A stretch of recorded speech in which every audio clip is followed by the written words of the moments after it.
So I'm sure you're all familiar with the highest grossing multimedia franchise in the world, Pokemon. I'm sure you played Red, Diamond, White, Y, maybe a Shield somewhere in there. But what if I told you there are more than just the main series games? What if I said there's a whole world of spin-off games? Ooh, I know, right? Spin-off games with their own regions and characters that I'm pretty sure Game Freak would really appreciate it if we all just forget about. But too bad, so sad. I grew up with a fair bit of these games and, well, I want to talk about at least one side series of games. So, how about the most diamond of the rough of these series? Games, side series, you know what I'm talking about, the Pokemon Ranger side series of games. But I don't know what Pokemon Ranger is what some of you are saying under your rocks as you watch some no-name guy with only one subscriber to his name. Well, my, what lives under rocks? Geckos? Salamanders? Worms? It doesn't matter. Allow me to regale you with a tale of this forgotten trilogy. So, around March 2006, this little game here came out, and it's called Pokemon Ranger. It had Italian movies, some stuff in the anime. Actually, all three of these had like a anime and a manga tie-in, but just like every other Pokemon manga, there's a lot of stuff, and I'm not gonna act like I know everything about it. And each game also had a little event for the mythical Pokemon Manaphy. Well, and technically Fiona too. Very underrated Pokemon if you ask me. Anyway, let's delve into the first game. You play as a rookie Pokemon Ranger in the region of Fiore. Pokemon Rangers are pretty much park rangers with more power and a lot more respect. After sending in about 7 letters about how much you really want to be a ranger, the head ranger of Ringtown sends you a suit and a letter saying to meet him in Fall City. No schooling or really anything necessary. Other than saying you really want to, I guess that explains how Murph got in. Anyway, we learn how to bend Pokemon to our will with friendship. Then in around 6 hours our time, we stop some old guy from using legendary Pokemon and some super device from attaining world domination. Pretty normal for the Pokemon Ranger side series, as we'll soon see. So, yeah, this game ain't that long, which isn't an issue in my book. The adventure is fairly fun, save for some long tutorials, flaws in the gameplay showing up in some areas, and some other things I'll delve into. But let's start with story. It's the usual evil team got to stop them kind of thing, but this time it's your job, and it's honestly a bit more enjoyable. The Pokemon Ranger games are pretty good writing for Pokemon stories, honestly. The grunts in these games are hilarious to me. They're almost a parody of the grunts in the main series, which are already a parody of sorts. And although we'll have to wait till the second game for some of my favorite jokes, the trend starts here and I'm so happy it did. Don't get me wrong, there are some evil moments from these guys, they are villains after all, but they are all just so enjoyable, and I have to give it to the writers on this one. Good job. I like these bunch of clowns. They are very entertaining. Shout out to the Forget-Me-Not guy. He shows up from time to time and asks you not to forget him, and he actually reforms by the end of the game. Good for him. And speaking of bad guys turning good, a staple for this series, the Go Rock Quads. The sort of evil leaders to the evil team, the Go Rock Squad. I wonder how much money the naming guy makes at Pokemon. Anyway, these bunch of siblings are great. They show up throughout the game jamming out and being pretty decent villains. And once their father Gordor, G-O-R-D-O-R, Gordor. What a weird name. Anyway, he's an evil villain / former colleague to Professor Hastings, the Ranger Union's head scientist. He's jealous of Hastings, blah blah blah, you've seen this before. And as you can guess, yes, he is the main villain. Essentially, he wants world domination and he doesn't like the Rangers. You could probably guess where everything goes from there. And then at the end of the game, we stop his plans and then we are told to let him go so he may think about what harm he's caused. And he's even offered a position to work with Hastings again. Are you serious? We don't arrest him or anything? I know the Rangers aren't the cops or something, but they do take people in and bind them up a smidgen on the tight side. It's a thing they say in these games, okay? So maybe we shouldn't let the villain just get off scot-free, or at least not offer him a very high-ranking position minutes after the world-conquering thing. He tried to destroy the Rangers. Why are we offering him a very high-ranking position with the Rangers? Why? whatever. Just moving on to the Rangers themselves, I like most of these guys, with Professor Hastings and Murph being my favorites.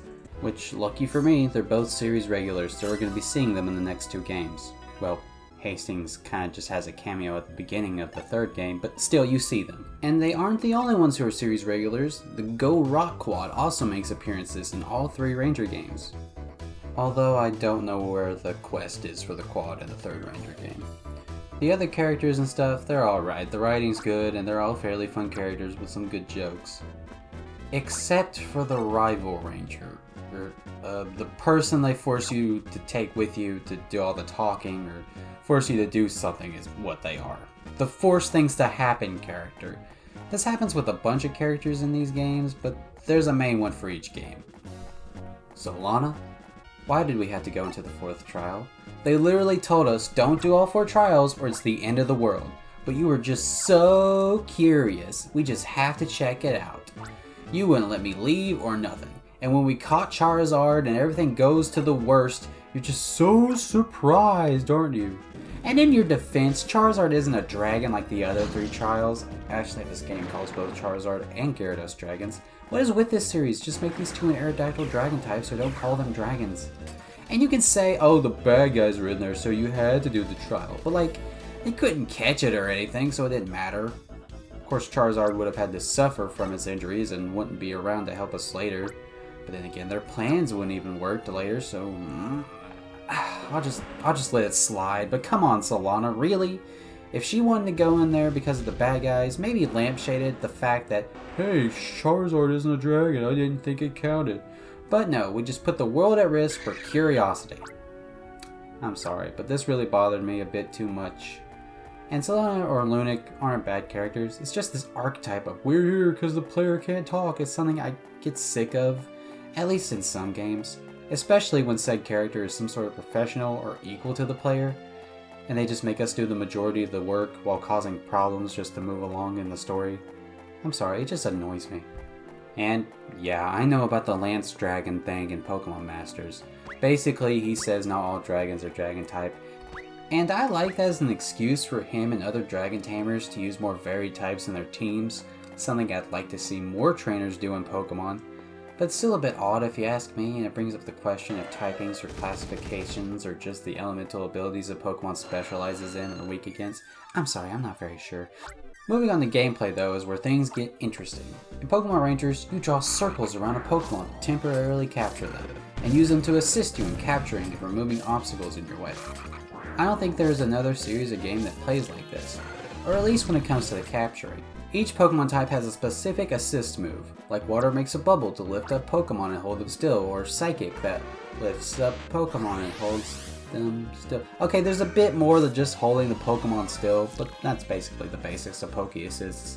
They do something to help you capture the Pokemon. The assist gets more or less effective depending on the typing of the Pokemon. Fire beats grass, grass beats water, you know the rest. Or if you don't, the game will let you know. Then we have field moves. Field moves are moves you can use in the overworld to remove obstacles. You can use fire to burn, crush to crush, flash to light up a room, charger styler, etc. Almost every Pokemon has an assist or field move. Except for this game where some Pokemon have neither for no reason. I don't know why they did that, it doesn't make any sense to me. Some Pokemon like boss Pokemon and your partner Pokemon Mine and Plusle, depending on the gender of the player. I get not having a field move, but why do some Pokemon just have nothing? That just doesn't make any sense. Another thing I don't like about this game is the capturing itself. In the next 2 games, they use a system where you draw circles around a Pokemon to raise their friendship meter. This allows you to stop circling for a second to dodge an attack or bring in an assist to help while in the middle of capturing. In this game, however, no. You have a number of times you have to circle the Pokemon, with each circle afterwards giving you bonus experience until it doesn't. This isn't too bad when catching something like a Bellsprout or Swinub, where the number is a small 1 to 12 or something. But when you get to Salamence that has you circle it 21 times in a row without stopping while it attacks you, or how about a Pokemon that's really speedy and darts around all the time, breaking your lines and making you have to start all over? Or how about a Pokemon that just starts laughing at you when you're having a bit of trouble? Sometimes only after one mistake, and they just run away. They just run away if you don't catch them in time. Or how about a Pokemon who makes the scream a minefield? making it even more of a pain since it has to be all in one go. Or how about a Pokemon whose body is just pure damage, making it so you can't even touch them. And they are almost too big to draw a circle around because you only have so far you can draw. And don't get me started on how if you freeze or stop a Pokemon and only half of its body is on screen, then you just wasted an assist because you can't move the camera a little lower just to catch him. This one is a problem with all 3 games, but with every other one it's because this doesn't allow you to just stop and move out of the way, or else you have to start all over. This is such a pain. You won't see most of these till the near end of the game, but it's such a glaring issue. In their defense, a game like this hadn't been made before, so these kinds of issues didn't have any reference to go off of, and they just had to suffer because of it. And I'll admit that this was only a small portion of the game where these problems really existed. The fact that the majority doesn't have these issues is at least incredible, I guess, in a way. But these issues are either completely gone or barely there because of the systems in the sequels, that I almost question why they didn't come up with that first. I'll say that capturing system with a bar is so much better. Still, I will give the number system praise because it does have a certain degree of challenge.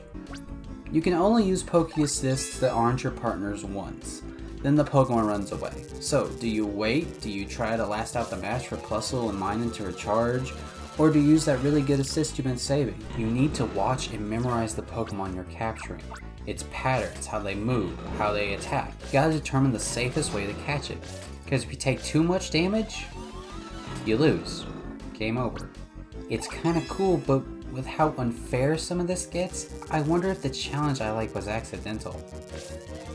Because by the end of the game, you're almost required to use Poke Assists, or you probably aren't gonna win. And I don't know if that's just them wanting us to use Poke Assists more, or the game just feeling so unfair you kinda have to spam the little power-ups. Luckily, Plusle and Minun work on a recharge system that goes up as you circle the Pokemon, which means you always have a pretty good assist at all times. But to charge it in the first place, you have to circle the Pokemon, and that's gonna leave you vulnerable at points. Too many hits? Game over. I'm sorry, this isn't a very good system. At a certain point, all those bits of praise are muted out by getting constantly annoyed and frustrated at this game's dumb systems, when the next 2 games just have an overall better one. Again, this isn't entirely the game's fault, it's just the product of it being the first of its kind, so it's kinda hard to blame it really. We also have a rank system in Pokemon Ranger. This is basically like the normal level ups you already get, but with rank you get more gauge for your partner's special assist, which can allow it to be charged longer and make it stronger. You can also have access to more Poke Assists, though in this game in Shadows of Almia you won't have the chance to find these assists before the upgrade, so it makes me wonder why it's even here to begin with. And finally, you can receive another friend Pokemon slot, allowing you to take more Pokemon with you.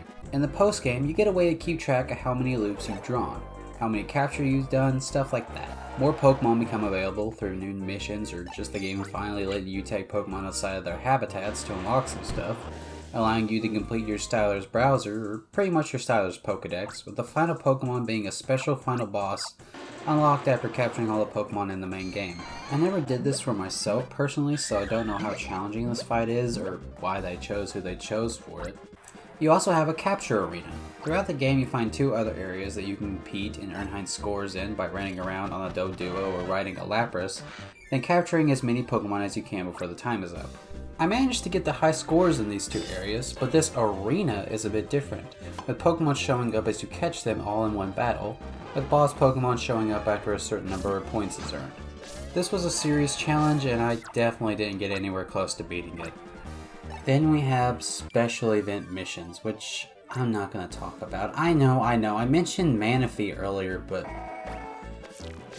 full disclosure, I played the Wii U Virtual Console versions for this video, and they only have some of the event missions for Ranger, and none of them for the next 2 games. Not to mention, if you get this game used for the DS, then I have no idea if you'll even have any of them. My used copy of Ranger had all the missions, but I couldn't transfer the Manaphy or even play the mission because it already was beaten and transferred. My used copy of Guardian Signs has all but 2 missions, and the ones it does have are for transfer events. and I can't even transfer the events from them because they were all beaten and transferred except for the Deoxys one, which requires multiplayer. We'll talk about that, and oh, looks like the person who owned this didn't transfer their Manaphy egg. So I guess I get an event Pokemon after all. That's nice, I guess. But the fact remains that it's no guarantee for you guys to have these missions or get any of the event Pokemon. Which is honestly terrible, and I wish that wasn't a thing. And no, there isn't a single event on my childhood copy of Shadows of Almia, because I never figured that stuff out as a kid. So we will be skipping those events for this video. And for those of you wondering why the Wii U versions don't have the transferable events, it's most likely the same reason these events were so limited in the first place. Because they think that these mythical events are really worth something. The audacity to think that this bit of code is any more special than any other bit of code is for strict monetary or just plain stupid reasons. I really dislike how mythical Pokemon are handled, because it's such a tight grip on something like this is so stupid. And the fact that people are taking advantage of it by cheating in and selling these bits of code, because these Pokemon, or at least these versions of these Pokemon, are just plain unavailable, it's disgusting. I really don't like that. Also, some of these missions include story elements like Gordor becoming good or something. I don't know, I can't play the original Manaphy event. And this junk is in all three of these games. I could possibly, maybe, just maybe, excuse event Pokemon. But story elements is just stupid. No, it's all stupid. Alright, all in all, Pokemon Ranger is honestly pretty good. It's fun when it's at its best, but at its worst, it's close to being not worth the effort. But it is a 6-hour game, at least in the main story, with the bad parts not being a majority of the time. This game does have some fun writing, interesting mechanics, and is honestly a good time. If you're wanting a new take on the traditional Pokemon adventure, just remember the endgame will be close to unfair, so prepare yourself a bit. This is first game syndrome at its finest. Also, the music is pretty nice, but I'm pretty sure all the Pokemon games have decent original soundtrack, so...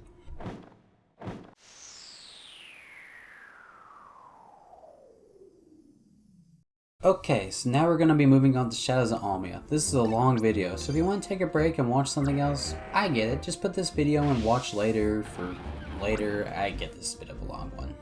Okay, is everybody ready? Got snacks, drinks, or just using me for background noise as you do homework or game? Good. Get comfy, everybody, because we're going in. So in Pokemon Ranger Shadows of Almia, you start off as a new kid in the Ranger School? You mean to tell me this organization has a whole school of learning, but still its people join in without attending it? I mean, last time the player got in through fan mail. But in this game we have to go to school? How does any of this work? Is it like chefs and stuff, where there's a big culinary school, but you can still open your own restaurant without going to one? Because that would be a bit strange for the main law enforcement of these regions. Anyway, you go to school and meet 4 students that actually show up in the rest of the game. Including Keith, who is your rival ranger, Rhythm, who is like mission control later in the game, Ponte, the school's conflicted marshmallow boy, who seems to be a bit more aware of his surroundings compared to Isaac, the smartest boy in class, who's allowed to study on his own instead of going to class, and is taken to the basement by a teacher named Kincaid to work on experiments. This is so blatantly suspicious that I really have to wonder just how out of his mind the principal is to allow all this. We'll get into Kincaid later, but wow, nobody objected to any of this? Really?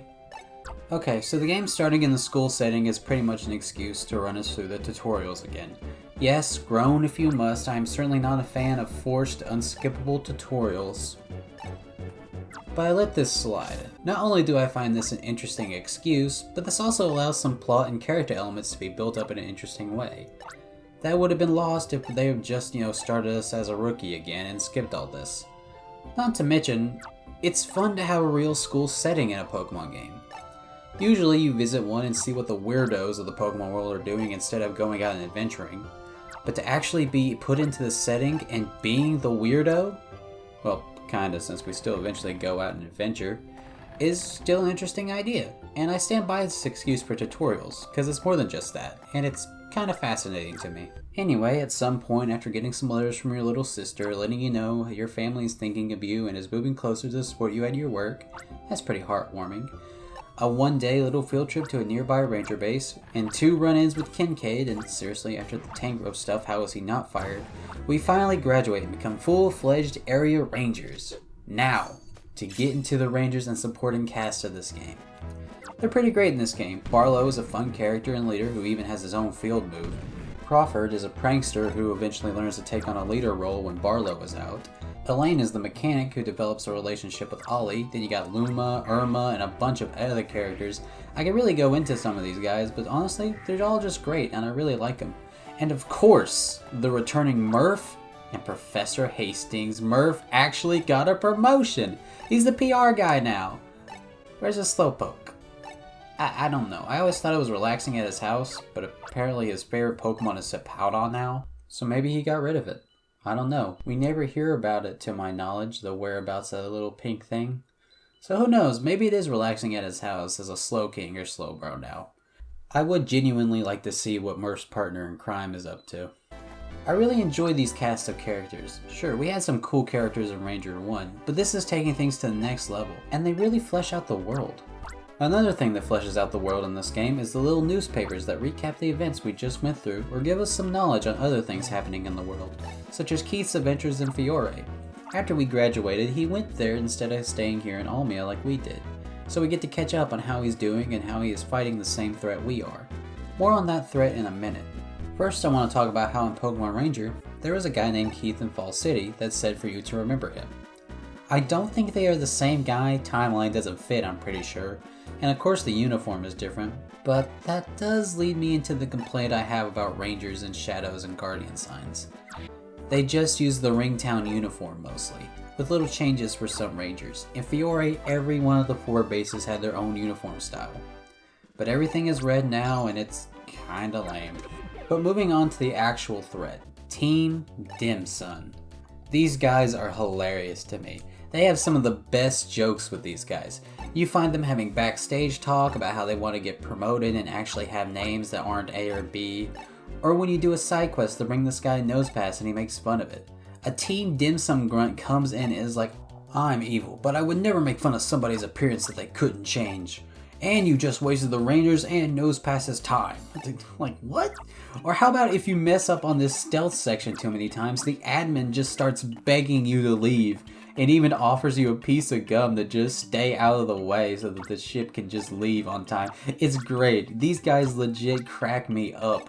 The bosses, however, they're alright. The Sinestro trio aren't the Go Rock Quads, they're just generic bad guys with the equally generic red, blue, and yellow colors. Pokemon honestly uses this color scheme a bit too much. Wheeler is...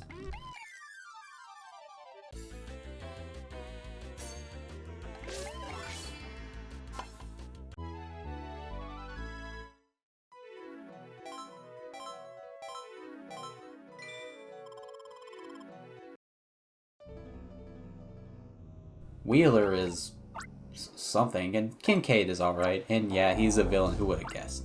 But the head villain, Blake Hall? He's pretty much a better Chairman Rose. Blake's story is that his father's oil company started to run low on oil. Fearing an energy crisis, he stopped pumping oil and figured he could use the Shadow Crystal he found as a replacement. Kinda seeing the similarities, right? Well, Blake's father eventually became so enamored by the crystal, he brought his son to it and changed his son's name from White to Blake in honor of it. Realizing too late that dealing with the Shadow Crystal was a big mistake, his son, corrupted by the crystal, stole the company from his father and plans to use the crystal to take over the world. He does this by using his father's company as a front, and using the company's power and revenue creates a tower to house and use the Shadow Crystal's energy. Really similar, right? My biggest problem with Rose's plan was that in the world full of electric rats, seagulls that can cause hurricanes, and all manner of normal creatures able to do extraordinary things that can easily be used as a power source, even a healthy one depending on how you do it, good old Chairman Rose chose the destructive force of Eternatus as his plan A instead of any other Pokemon. For example, did you know Electivire can power a whole city just by the electricity it naturally discharges? Well, Blake is on a similar page as me, as the dream energy his company claims to create is indeed mind-controlled Pokemon. He controls Pokemon using the crystal and forces them to do as he wants, threatening to create a Pokemon army to take over the world.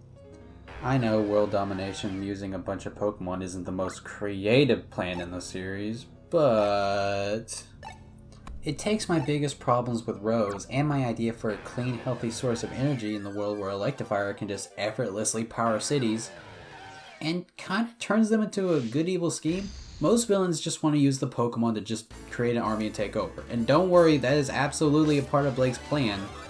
But he also wants to use them for energy, because even if he's a crazy, maniacal moron, he still realizes that, yeah, Electivire can do that. And he even has a reason why Plan A is to use the Shadow Crystal. Blake was corrupted and had a moron as a father. Rose would have been a much better villain if he took elements from Blake. In fact, Blake tackles every critique I have of Rose. He has a reason to be evil, his master plan makes sense, at least to a madman. Not to mention he has a character, actually has an evil team instead of whatever Microcosmos was. Rose could have really benefited from a lot of what Blake has, though some changes would need to be made, just not make it a copy. What if Rose had a father figure who gave his life for the betterment of Galar's energy? So when Rose found out about the energy crisis, he tries to make many plans and ideas, but it all fails, leading him down the road of insanity that leads him to use Eternatus' power. And this crazed devotion to his father's work could have been what led Alina and the rest of Macrocosm to follow behind him. Kind of like how Wheeler is obsessed with Blake. Yeah, that's more of a sniveling yes man than a devoted follower, but wow, these two are just really are that similar. Maybe I'll stop this whole comparison thing here. If I keep going, the rest of this video could easily be turned into a sword and shield thing, and I want to talk about Pokemon Ranger and how cool of a villain Blake is, because he's honestly not that bad. He's not the best villain. He's not. He absolutely could use some work. But he's not the worst. So let's continue with the story. Now, as the player, it's our goal as one of the two newest top rangers to find the Tears of Princes, 3 crystals that can purify the Shadow Crystal, and to stop Blake. Wait, what's a top ranger, you ask? Well, after putting a stop to Kincaid's plan to steal a bunch of Pokemon on a ship, we actually get a promotion and become one of the best rangers in the world, and are outfitted with a fine styler instead of a regular one. I actually like the design of this styler a lot, and it even allows us the ability to charge it up and make it more powerful. And yes, this can be upgraded through ranking up. Now, as one of the 2 newest top rangers, try to guess who the other one is. Oh, and yay, Rhythm's back. So we can all work together as a cool trio. Yay, well, whatever. It is honestly kind of cool to see your 2 school buddies come and help you out in the final part of the game. Especially when you consider how Keith and Rhythm were kind of built up in the first part of the game, being your best friends that you pledged the stone with, or how Keith and his adventures in Fiore were always talked about in the newspapers. It's kind of cool how they built up their return, kinda. We really should have let Keith be kidnapped though. That yellow tear was really important. Yeah, kind of complete opposite of what I was just talking about, but like, come on, that yellow tear, we really needed that. And what would they have done to him, really? Kill him? In a Pokemon game? Please. Take one for the team, Keith! Anyway, we eventually get the stones, and I didn't mention Isaac, better fix that. We find Isaac in an old Ultra Ink oil rig, and apparently Kincaid recruited him to develop the evil Mini Remos the evil team uses to control Pokemon, after the Giga Remos weren't as useful. Anyway, he didn't know he was working with the bad guys, and it's like, come on man, you're the smartest man in the room and you couldn't figure out what you were developing? Even Ponte realized Team Dim Sum were evil after being with him for a day. And you've been with them at least since the time since graduation, not counting the stuff with Kincaid at the school. So how did you not figure this out? Also, the bad guys come and steal him back by using his sister as leverage. And like, they're just right there. What's stopping us from going over there and punching Malva and Ice in the face and taking Melody back? They don't have a gun to her head or any Pokemon guarding them at the time. Just tackle them.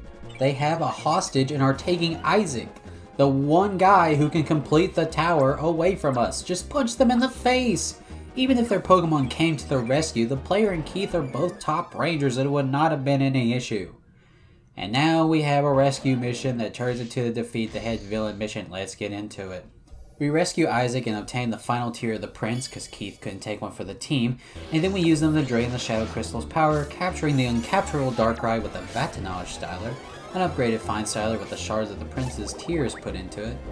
And how did people get their hands on shards of the Tears to put into Repentance anyway? Did Lucario and co just let that slide? Are all the guardians of these stones incompetent? Wait, was Spiritomb a guardian to Darkrai or a second guardian to the Shadow Crystal? You know what, whatever. Anyway, so the Dark Crystal is purified, Wyatt snaps out of it, and he's taken in for questioning. At least we took someone in this time. Also, Bulbapedia says he went to a far-lane land to pay for his crimes, but I don't know where that is set in game, and if it's true, that means the only main villain in this series to get punished is the one who wasn't in control of his crimes. What? Moving on to gameplay, it's a huge improvement from last time. Now, I already went over the new friendship bar, but there is so much more. The assists have gotten quite the rework. Now, they do still leave after you use them in battle, except for your partner. But it's the actual assists themselves that are a little bit different. It's very similar to how it was, but it's definitely a lot better. It's gotten quite the upgrade to fit better with the new capture style. And now each Pokemon has either both an assist and field move, or just an assist. And yes, field moves work the same, but some Pokemon have new ones. There's also a bunch of other changes from the original, like the ability to run without circling a Pokemon once, or if you release a Pokemon with Recharge, it can recharge your Styler before it leaves. And of course, the ability to power charge your Styler like I mentioned before. But there is one thing I don't like. It's the fact you can't encounter multiple Pokemon at once unless it's for an enemy encounter. I understand why they did this, but it was so convenient and added some challenge if you did it on accident. The rank system returns and works the same as last time, but I don't know why top rangers aren't allowed to rank up themselves, like how they can assign their own missions. I mean, kinda seems weird that one of the best in the world is just a rank 4. But hey, also rank doesn't affect your partner Pokemon anymore. There's also underwater segments in this game and guardian signs, with your underwater friend Pokemon and your land friend Pokemon being separated, but will be with you as you go underwater or surface back onto land. It should be noted, however, most underwater Pokemon have the Water Poke Assist, which isn't very useful on other water Pokemon under the sea. Kinda bad design decision, with Gorbis and Huntail being the only ones with non-water type Poke Assists. At least to my knowledge that aren't Chinchou or Lantern, which both have the Recharge Assist. The underwater is pretty much the same as the land sections, just underwater. You may have noticed I was riding on a Doduo or other Pokemon in this video. Well, in this game, some Pokemon have field moves that allow you to ride on their backs to get through lava, rivers, iceberg seas, deep underwater trenches, getting around faster, or really getting around faster. Thank you, Staraptor, much better than running back to the base for the Dragonite bus. Should I count Wailord in this? I mean, it's not a field move, it's more of a cutscene, really. We also have the addition of side quests. You can take on these quests during missions, in between missions, or while on patrol. These give you much more insight and depth to the region, not to mention some minor upgrades for your Styler. This is great, and one of the things that makes this game a much bigger one than the original. Then we have post-game. Here you can take on the remaining quests, some new quests, completing the browser, and completing all 3 will unlock a new super boss. We also got a new capture challenge that seems to be based on the jungle ruins in Fiore. This capture challenge is much better, but you're gonna have to beat all the side quests to get all the upgrades to comfortably beat this place. I barely beat any quests for this playthrough, and I guess I got a little bit close to beating it, but no, and that's even with Shield on. Oh, I haven't mentioned. In this game, you get the ability to have multiple partner Pokemon. Not at the same time, but you can switch them out at the partner farm that your dad runs. This is incredible, and you have access to each Poke Assist, except for Recharge. That would be a bit too powerful. But speaking of powerful, by far the best one to use is Shieldon. The Steel ability is just so good. You can stop most attacks by just hitting a Pokemon with a ball of energy. But if you charge it up, then it gives a ton of friendship too. It's great, and I recommend it if you ever have any trouble in this game. So that's Pokemon Rangers Shadows of Almia. I really like this game, and it's the only one of these games where I completed all the quests, the browser, and even the capture arena.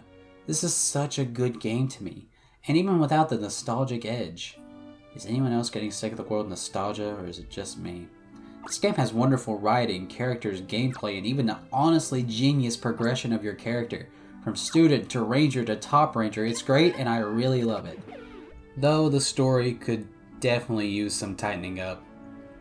But really, what Pokemon game doesn't have that issue?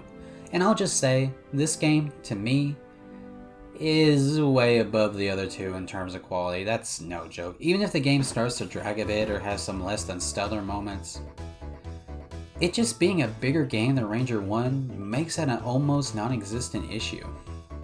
But seriously, why am I always the one to do everything when paired with an equal or superior Ranger? Like Sven? Really couldn't let me use his Luxray while electrifying stuff in the oil rig? I literally just had to catch my own while his was just sitting there doing nothing. Or maybe Keith could just not get kidnapped? Maybe. Good thing Barlow actually makes an attempt to help and has a special field move, because this is a recurring problem I am not a fan of. Okay, next up is Guardian Signs. How's everybody feeling? Need a break? Well, remember, watch later, or I guess you don't have to. I mean, I'm not your dad. I'm not going to tell you what to do. Yeah, whatever. Buckle up, everybody. We're 2/3 of the way in, and you can't stop us now. So now it's time for the final game in this spin-off series. Pokemon Ranger Guardian Signs. Okay. So sometime after the second game, I know that because we get a reference to Kellen, our male protagonist of the last game. I'm not sure if it says Kate or not if you're playing as a girl. Anyway, we open up on the 2 Sky Rangers. I think that's what they're called. Flying over the Oblivia region to give backup to the region's only area ranger, a man by the name of Rand. On the way, we meet the evil team this time around, the Pokemon Pinchers. Yay! And after showing off our cool capturing and flying skills, we are shot down trying to protect our partner, the other gender player character, and we are sent hurtling into the sea from a height that should have killed us. And I guess the Staraptor we rode in on is probably dead. We never see it again. After hitting the ocean, losing our styler, and chasing after a Mantike to get our styler back, we finally make it to shore to find that our styler is malfunctioning, and we also find an old man who offers to help us.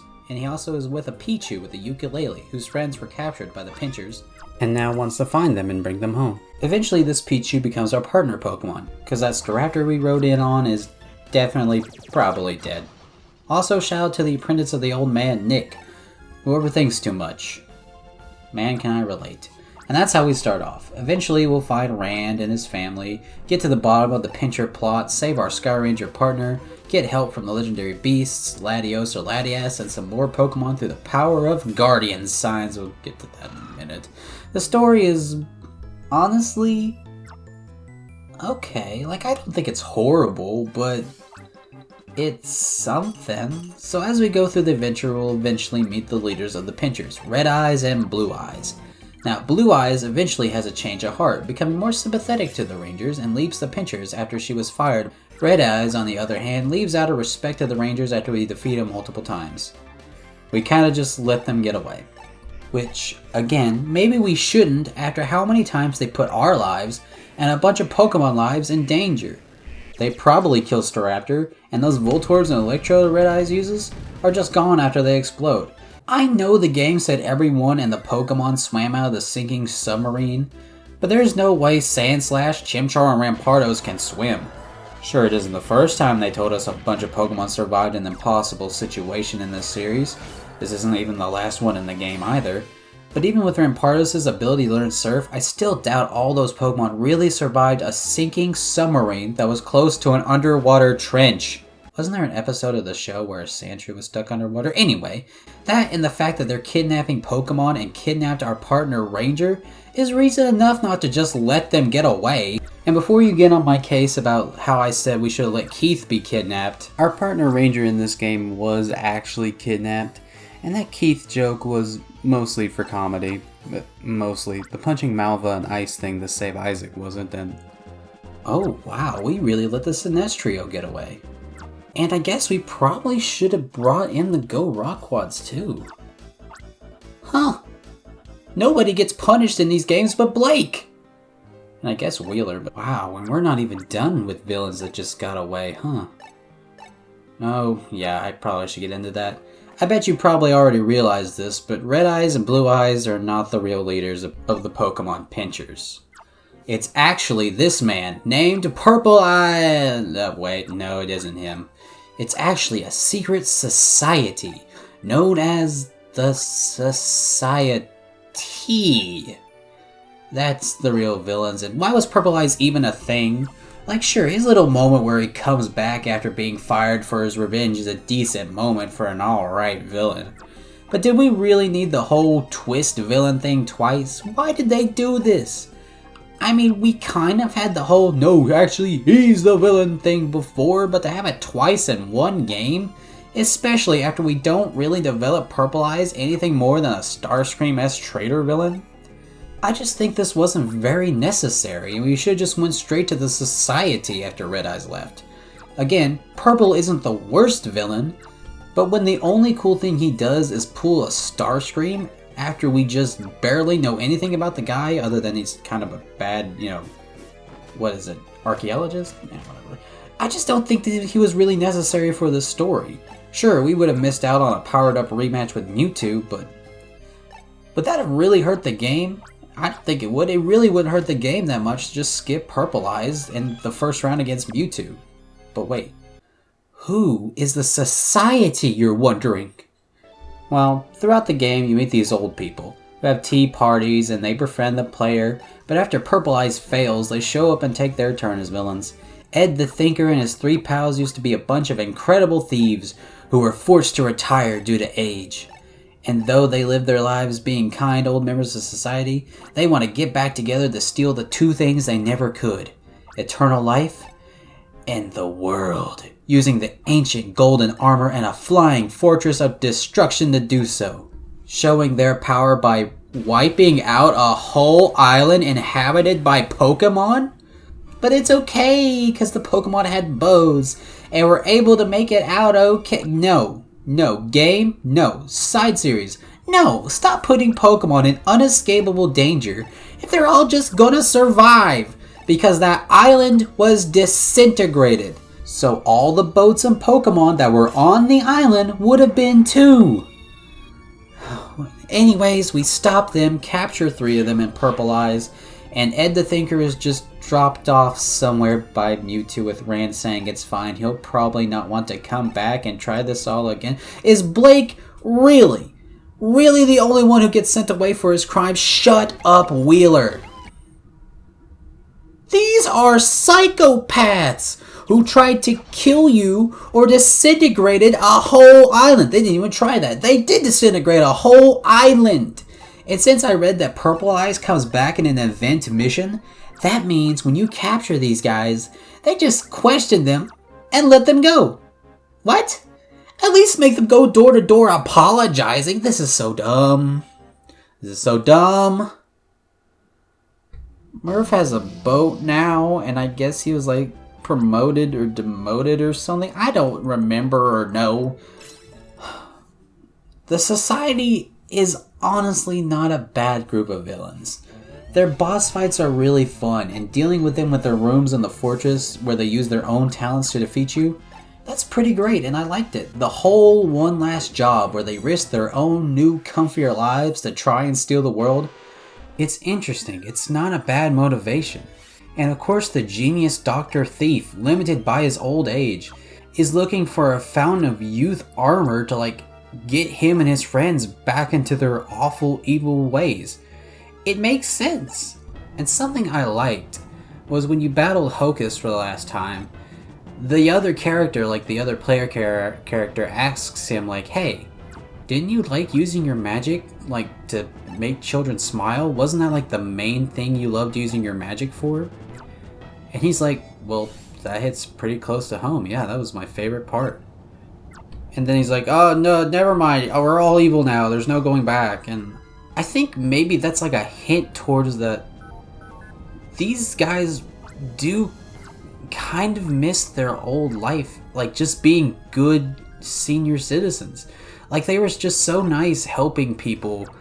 Ed the Thinker, he was a doctor. He went around helping people, getting people back to health.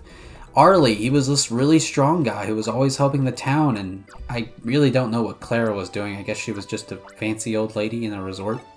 But, Hocus, he did little magic tricks and to make children laugh and smile. I kind of feel although they really wanted to go back to their evil lives, once they got it, they were man, doing good was just so much better. I just went back and I actually watched that scene again. I watched one for Hocus too. That's why I put this in here.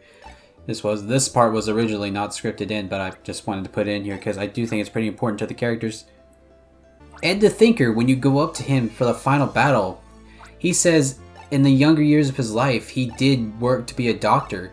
He said when you do so many bad things from morning to night, or like when you just think about bad things from morning to night, you want to do some good stuff in your life for a little bit of balance. So I kind of feel like, yeah, maybe there is a part of them that really wants to go back to that good, to that just being good people kind of thing, you know? And that level of death in a Pokemon game?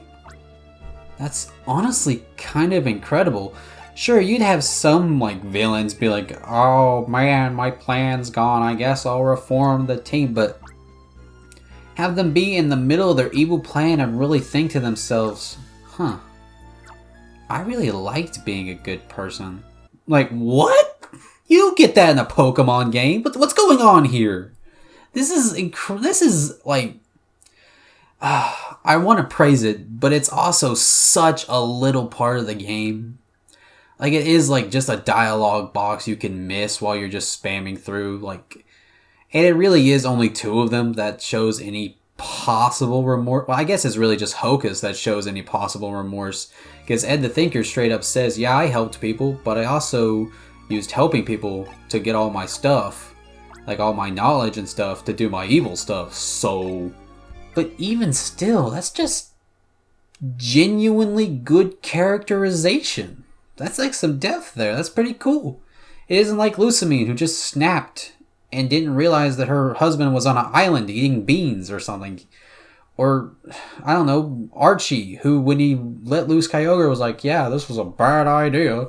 No, this is like...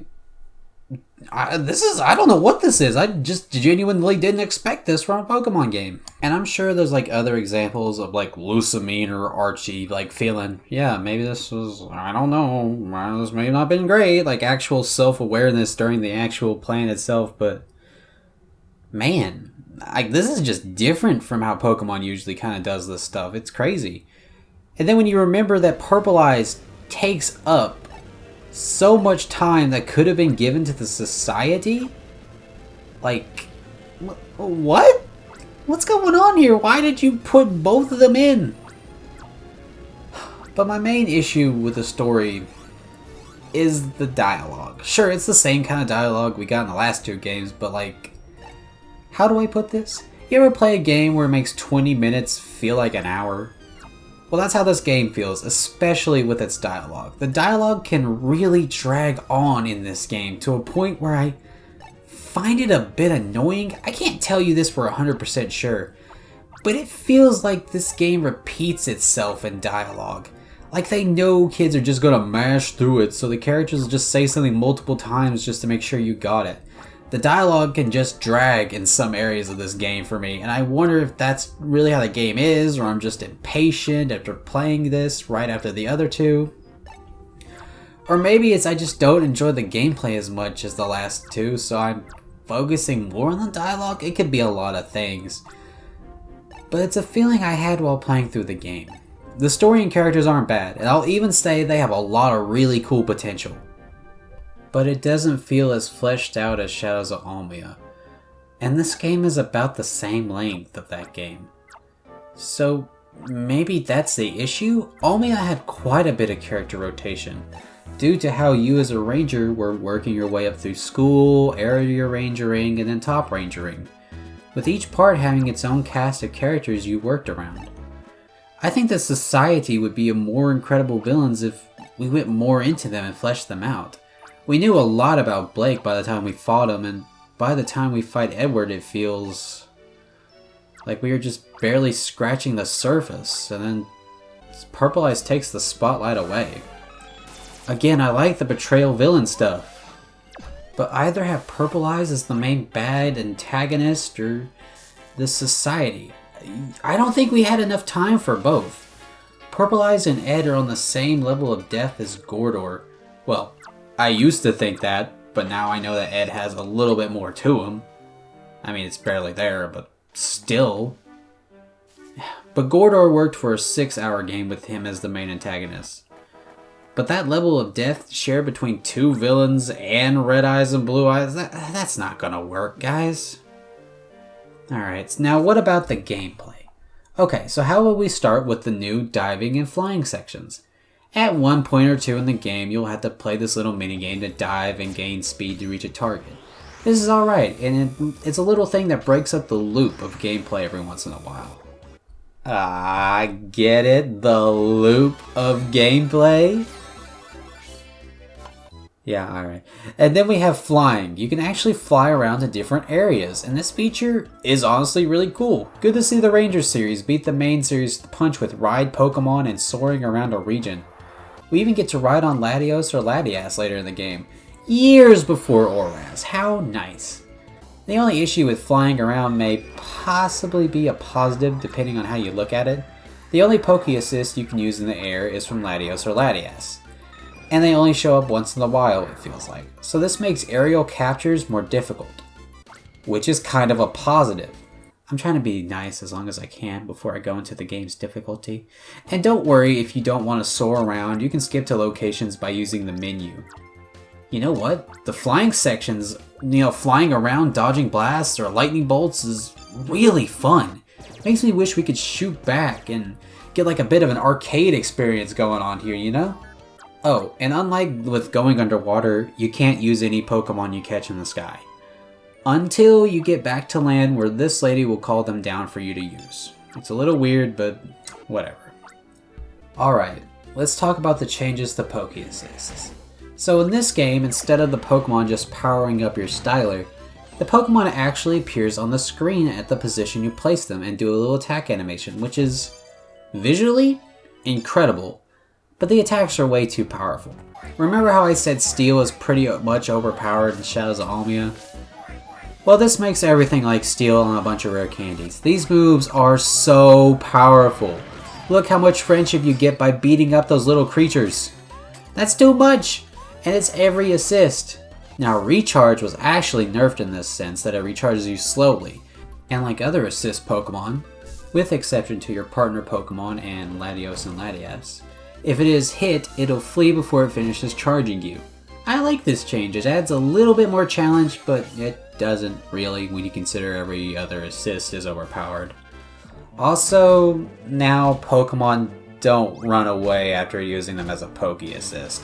Instead, they sit in your menu to recharge for you to use them multiple times, which it makes this system even more overpowered, because there is no reason not to overuse the most powerful assist you can find and just spam it as soon as it's recharged.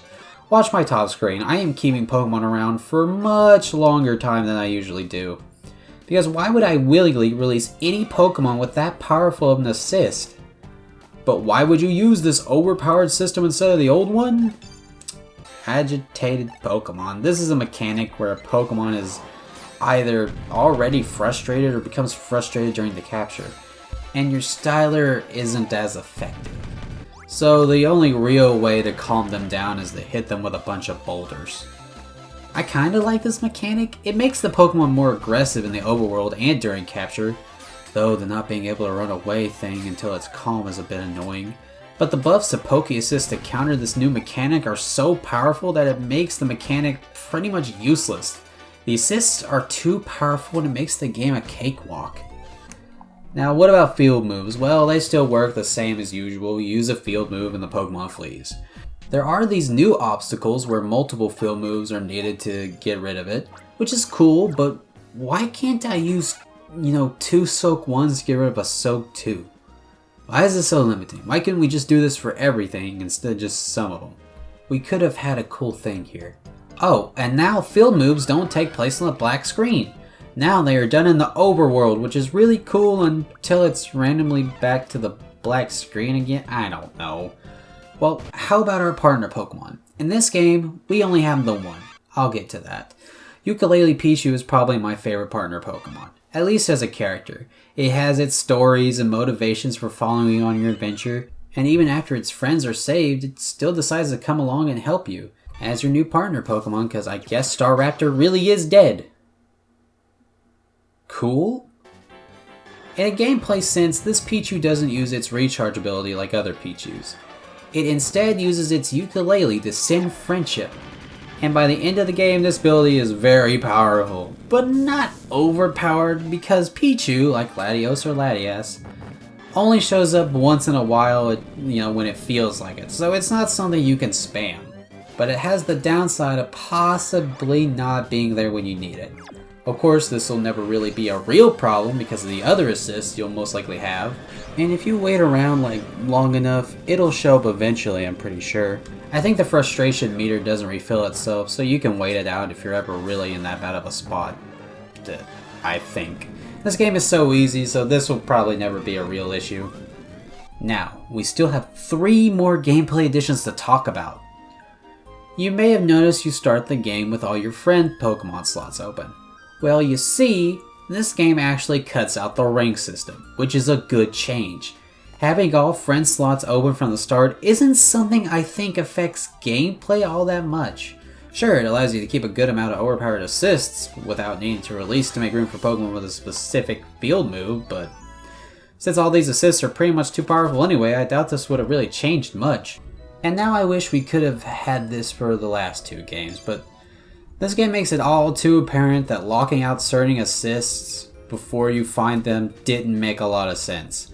Sure, +1 mining would need a new way to improve their assists, but like how Pichu gets its ukulele tuned throughout the game, +1 mining could have had a similar thing where they get charged up on a battery or they just learn a stronger shock from another electric type or something. Thank you, Guardian Science, for getting rid of an unnecessary system. Next up, you'll probably notice quests are back in this game. Well, they function a lot like last time, though there isn't a special patrol section to just relax and do them in. I actually miss that a lot more than you'd think.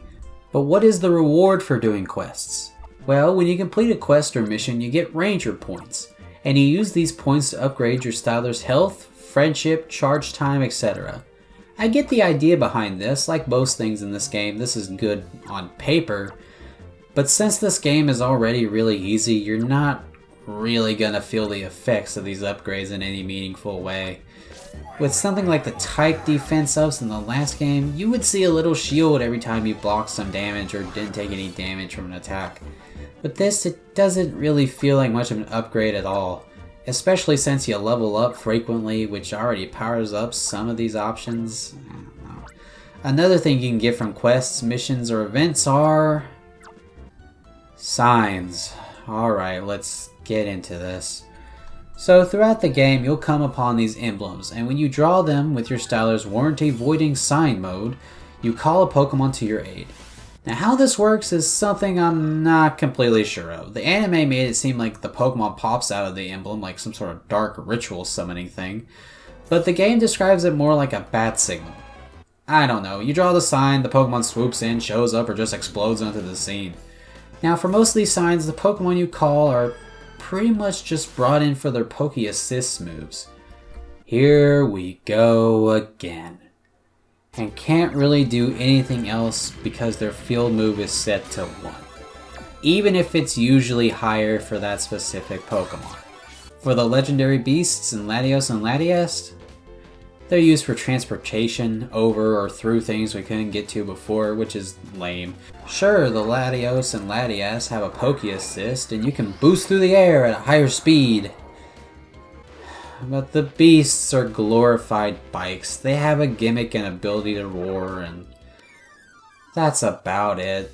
Kinda lame, to be honest. Why can't I use these things to battle or to mess with bad guys? Come on! Then some of these signs are only available through events that thankfully can be looked up on the internet and just drawn into your Styler, although good luck with that, it's actually pretty difficult for some of these. Also, Mewtwo's sign appears on the tile screen after you beat the game, and you can charge your Styler to power up these Pokemon when you draw the signs, or at least most of them. And some of these signs can be used for keys. I don't care for this feature. I get it. Using the Styler to draw something to call a Pokemon is something that only the DS could do at the time, I guess. And I'm sure, on paper, this sounds like a good idea, but in practice, it falls flat. That really is the perfect description of this game. But hold on, before that, we have the post-game, and oh, come on! So we have the same more Pokemon to find, more quests to do, but instead of a capture arena, we have a multiplayer mode that I really can't talk much about because the Wii U version doesn't connect to the DS version for multiplayer, and even if it did, what are the chances you guys find people to play this with in 2021? I guess I'll talk about it some anyway. Well, to kill the game's progression even more, at 3 different points in the game, Celebi finds the player and takes them back in time like we really needed time travel shoved in here. Anyway, eventually we get to travel back in time at will and do these multiplayer missions. I did one of them on single player and you can tell they were designed for more than one person. I can't do this. A multiplayer Pokemon Ranger is an incredible idea, say it with me now, on paper. And this idea is absolutely one part of the game that I wish I could experience in full, but I can't, and I doubt you will in the year 2021. There's also a bunch of stuff that only unlocks in the present if you do something in the past, and I feel sorry for whoever wants to complete this game, because you're most likely doing all that past stuff by yourself. I feel sorry for you. And don't get me wrong, the idea sounds great. I can imagine working with your friends to find new partner Pokemon, complete missions, earn the rewards, that all being fun, but I wouldn't know, and yes, this mode lets you find partner Pokemon, and even lets you transfer those Pokemon to the main game to use as an assist Pokemon. And finding your own partner Pokemon is a really cool idea. But as I was saying, I wouldn't know, and I doubt most of you will know, how fun this game is as a multiplayer experience. Pokemon Ranger Guardian Signs is full of things that, if you told me about them without me playing the game itself, I would have thought they were really cool. I remember watching the commercials as a kid and thinking it looked cool, but didn't actually buy it till years later. Again, so much of this sounds like a cool idea. Dodging shots on the back of Latios and Latias, using the bat signal to call Raikou to aid you to jump over chasms, an evil society of thieves wanting one last job, playing with friends to go through missions, stopping evil as a team, even actually placing the Pokemon on the field to attack the opponent Pokemon? All this sounds so cool, but falls flat in so many ways. If someone was to tell me this was their favorite Ranger game, I'd get it. I'd ask if they played it in a while, but I get the appeal. I grew up with Shadows and didn't play the other two till much later. But even today, I find it a much better experience than the other two, and I'm not afraid to say that maybe because of nostalgia. I'm so sick of that word. But something tells me that it's not just that. Guardian Signs lacks something from Shadows. Sense of progression. In Shadows, you grew, and the world grew around you in a game that was around 16 hours. Ranger 1 lacked that sense of progression, but was only around 6 hours. Guardian Signs feels like a 6-hour game that was stretched to 16 hours, putting in filler where it can, and having a villain crisis. They could have been done better if they just flipped a coin and picked between them. Purple Eyes wasn't around long enough, and neither was the Society. And this isn't asking the game to be longer, trust me, it isn't that. It's asking the game to cut one out to make room for the other. Cutting and balancing things is something this game should have done in general. The gameplay is the most boring of this series, and that makes it even harder to like this game. Though I certainly came out of it liking it better than the last time I played though. I think if this game wasn't the last one to come out, it wouldn't feel so stuffed and boring. It's like they knew this was it, and added all the leftovers ideas into a blender and then dumped it into a cartridge without the flavor of the last game. I think Purple Eyes and the Society could have made 2 decent plots for 2 different games. They were willing to rework some things. The dialogue could absolutely be more streamlined. The gameplay could use some streamlining too to be as smooth as Shadows of Almia. That's another thing, isn't it? Let's say, hypothetically, this came out after Ranger 1 instead of Guardian Signs. I got Guardian Signs and there was just never a Shadows of Almia, and I just got Guardian Signs when I was little. Well, I think I would have seen this as a bloated but still really good sequel to Ranger 1. But this isn't a hypothetical. It didn't come after Ranger 1. It came out after Shadows of Almia, which really did it no favors. I liked a lot in this game, but just about everything I did had some matter of downside to it. And I really wish this wasn't the last game, so some of Guardian Signs' ideas can be brought back and worked on. But Guardian Signs was the last game in this series.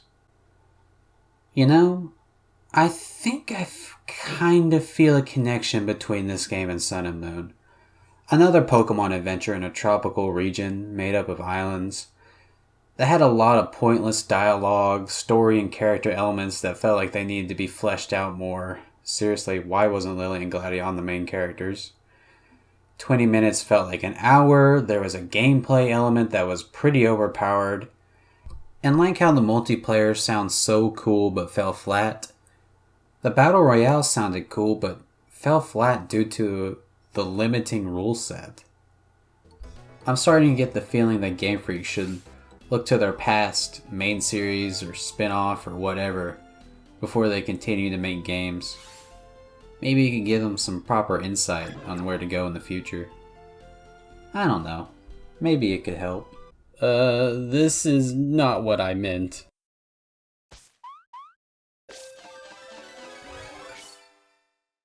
So that's the Ranger series. A bunch of games with lots of charm, potential, cool ideas, and creative new gameplay.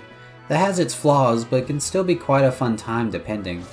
I'm not perfect, and neither is this video.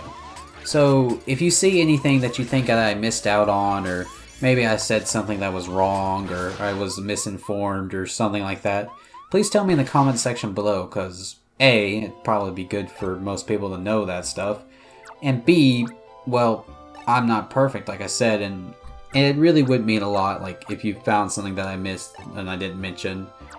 Basically, call me out if I made a mistake is all I'm saying. Just wanted to put that out there since, we're already at the end. But whatever. This was a series of games that I'm sad to see end how it did. It feels like the final game in this series added too much, and that may have been an attempt to entice new players after a drop in sales from Ranger 1 to Shadows. But didn't really accomplish this because Shadows to Guardian was still quite a drop. I'm not sure if this series will ever see a new installment or remake like its brethren, but I feel like it's already lost its shot due to the fact that the last two consoles who could have really enhanced or probably used it have already died off. But what about the Switch, I hear you say? Well, what about it? The Switch does have a touchscreen, but I'm unsure of how well a Pokemon game like this can really do with just touch controls. Without having a second screen. Maybe motion controls would work, but I don't think it would be as successful or as fun to play. I think maybe if they do a new series of games with the same charm, I think it'd be a cool idea. Or they could just make a new U-Draw tablet for the Switch and have it work like that when playing on the TV. That's a stretch. It seems to me the Ranger series is something not popular enough to receive a new title. And I would even blame the games themselves. All three are what I consider good games, with Shadows really being a great title, but these games don't seem to have the numbers to make a reappearance anytime soon. But hey, it's possible. I could see a Ranger 1 remake with Shadows gameplay and a separate online capture arena mode. That would be cool, but Ranger 1 would need more updates than that to work today. Or maybe a mobile game. I've thought about it and I've heard some rumors about it. I think it could work and would be really interesting, but maybe make it a buy it once kind of game, because Pokemon Masters was really fun for me, but that heavy monetization, optional or not, is a big reason it never really took off, or at least it's the reason I and many others don't put that much time into it or just check it out once in a while. But in today's market of mobile titles, I do heavily doubt they would just make it a one-time, let's say $5, $10 purchase. So do I recommend these games? Yeah, I do. I guess you can figure which one I really recommend, but Ranger 1 isn't too bad till the end of the game. And Guardian, although it's a slog, it still has a variety of ideas I think could be made into something greater. Like maybe we can expand on the online mode, or maybe instead of signs in Ranger 4, you could have a little communicator that lets you ring HQ for Pokemon to come and pick you up. I could see a Corviknight taxi kind of thing in Ranger 4 that picks up Rangers and, with just a quick phone call. Ranger 1 and Guardian are both games I cautionally recommend after playing Shadows of Almia, of course. Also, I didn't mention this before, but there are Pokemon Rangers in the main series games. They don't do the loop thing, and they're just a normal trainer class. I wonder if the Pokemon Ranger idea came from a scrapped concept for these guys, or maybe it was the other way around? I don't know. The main series guys showed up first, so I'm not really sure. But it's cool regardless. I really hope they bring Murph and Professor Hastings back in some way. And maybe for Murph, he has all the Slowpokes, like the Galarian Slowpokes and stuff, and like a Hippowdon, a Hippopotas. But while I'm on the subject, Galarian Slowbro isn't a Slowbro, right? Like, he's not a Slowbro. Galarian Slowking's a Slowking because he has the shell on the head, but Galarian Slowbro is not a Slowbro because a Slowbro has it on the tail. Galarian Slowbro is its own evolution that I'm going to call a slow draw, kind of like a quick draw. And you know what? This has already been a pretty long video. Happy Pokemon Day, everybody.